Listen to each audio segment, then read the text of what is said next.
भगवान गुरुदत्त के दूसरे गुरु का नाम क्या है? वायु। पृथ्वी प्रथम गुरु है और वायु दूसरी गुरु है। अच्छा, एक और बात सुनिए,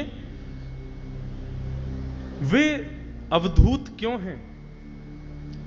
वे दत्तात्रेय क्यों हैं? इसीलिए क्योंकि पृथ्वी जल वायु ये सब, इन सब से तो हम भी जी रहे हैं, ये हमारे गुरु हैं ही हैं, पर उनके ऐसे गुण को खोजना जिस पर किसी की दृष्टि नहीं गई, इसीलिए वो दत्तात्रेय हैं। सत्संग का बंधुओं यही प्रभाव होता है कि आप ऐसा गुण खोज करके लाओ जिस पर किसी की कभी दृष्टि ना गई हो। कल भी अपने गृह कार्य में प्रयास कीजिएगा, जो किसी के चिंतन में ना आ रहा हो, सामान्य उत्तर नहीं होना चाहिए। ऐसे थोड़ी 24 गुरु हैं, असामान्य गुण देखे हैं श्री दत्तात्रेय भगवान ने। दत्तात्रेय भगवान कहते हैं मेरे दूसरे गुरु का नाम क्या है? वायु। राजन पूछते हैं महाराज आपने वायु में क्या गुण देखा? बोले मैंने वायु में गुण देखा कि वायु बहती है, पवन बहती है, और जब पवन बहती है तो बहती हुई पवन अगर कहीं दुर्गंध युक्त स्थान पर चली जाए तो वहां से दुर्गंध ले लेती है, और कहीं सुगंधित स्थान पर चली जाए, इत्र फैला हो तो वहां से सुगंधी ले लेती है। सुगंधी भी धारण करती है, दुर्गंध को भी धारण करती है, पर धारण करने के बाद भी पवन की अपनी कोई स्थिति नहीं होती, थोड़ी देर बाद ही उसका त्याग कर देती है।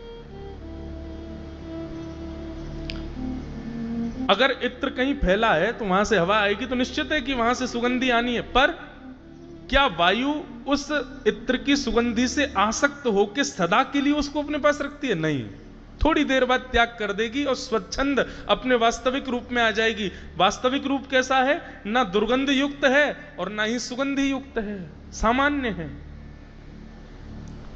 वायु की कोई सुगंधी नहीं होती, वायु का कोई गुण लक्षण नहीं होता। राजन कहने लगे, बोले गुरुदेव थोड़ा विस्तार से बताइए ना कि आपने वायु के इस लक्षण से क्या सीखा? बोले मैंने वायु के इस लक्षण से यह सीखा, राजन मानव अपने शरीर के पोषण के लिए भोजन भी करता है, अपने शरीर के पोषण के लिए सांसारिक कुछ वस्तुओं का जो बहुत उपयोगी हैं उन वस्तुओं का उपयोग भी करता है, पर उसकी दुर्गति कब हो जाती है? जिन वस्तुओं से शरीर पोषण करता है उस वस्तु को ही सर्वस्व मान लेता है। उसको वायु की तरह होना चाहिए। जिस प्रकार वायु दुर्गंध और सुगंध के स्थान को ले तो लेती है, लेकिन उतनी देर के लिए ही लेती है जितनी देर की आवश्यकता है, उसके बाद पुनः अपने स्वच्छंद रूप में आ जाती है। ठीक ऐसे ही मानव को सीखना चाहिए वायु से कि वायु कि मानव भोग्य वस्तु को केवल उतना ही सेवन करे, केवल उतना ही ग्रहण करे जिससे उसकी उपयोगिताएं पूर्ण हो जाएं। उसको अपनी छाती पर रख करके अपने संपूर्ण जीवन को केवल सांसारिक विषय भोगों के महल में बांध करके ना रख ले, वो वायु की तरह स्वच्छंद हो। ये मैंने वायु से सीखा। सीधी बात, ये तन मैं हूं ऐसी विचारधारा नहीं। ये तन भी गंध और दुर्गंध की तरह है, कुछ देर के लिए, कुछ सालों के लिए, कुछ वर्षों के लिए मुझे प्राप्त है। बस इससे अपने प्रारब्ध कर्म करने हैं, उसके बाद मुझे इसका भी त्याग करना है। मैं स्वच्छंद नित्य मुक्त शुद्ध आत्मा हूं, ऐसी भावना चित्त में धारण करे। ये मैंने अपने दूसरे गुरु से सीखा। कितना सुंदर भाव। तो वायु से क्या सीखा, समझ में आई ना बात? भगवान गुरुदत्त कहते हैं वस्तु के उपयोग के लिए मना नहीं किया गया, सांसारिक भावों के उपभोग के लिए मना नहीं किया, पर जितनी आवश्यकता है बस उस आवश्यकता की पूर्ति होने पर पीछे मुड़ करके उसको ना देखें। आज गुलाब जामुन बने थे, पाए आप लोगों ने? क्या सुंदर। लेकिन उसका रस ले लिया, लेकर के और अपने क्षुधा को तृप्त करके आप अपने कक्ष में चले गए, आदि आदि भाव। पर कई बार ऐसा होता है बंधुओं, आप किसी स्थान के किसी भोग्य वस्तु को लेते हैं और उसका रस ऐसा जिह्वा पर लग जाता है, अब 5 साल बाद भी आपसे कोई चर्चा करे तो आप वही बताते, वहां का गुलाब जामुन, वहां की दाल, वहां का ये जो हमारा स्वभाव स्वरूप बन जाता है संसार की वस्तुओं के प्रति, इससे मुक्त होना अवधूत कहते हैं। ये मैंने अपने गुरुदेव, दूसरे गुरु वायु से सीखा।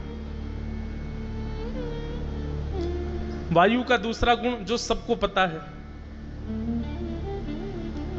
शीतलता प्रदान करती है, सबको सुख देती है।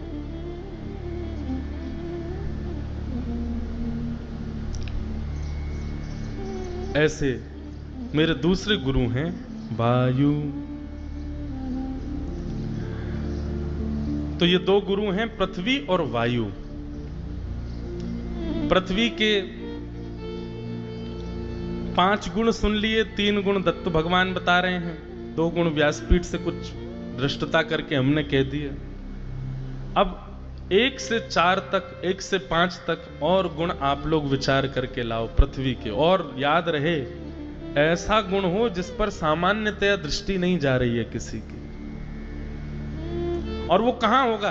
मुझसे दत्त भगवान को प्रणाम करना, क्योंकि इन्हीं के ही 24 गुरु हैं, तो यही कृपा करके आपको कुछ बताएंगे। थोड़ी देर दिगंबरा दिगंबरा श्रीपाद वल्लभ दिगंबरा जप करना बैठ करके, और फिर विचार करना, और विचार करके मनन करके फिर लिखना, निश्चित ही कोई अद्भुत भाव आएगा। और ऐसा भाव हो जो यहां बैठे सब श्रोता और हमको भी आनंद देने वाला हो, सुख दे। तो पृथ्वी और वायु, इन 2 गुरुओं के विषय में अब आप लोग चिंतन करके लाइएगा। बोलो वृंदावन बिहारी लाल की, श्री दत्त भगवान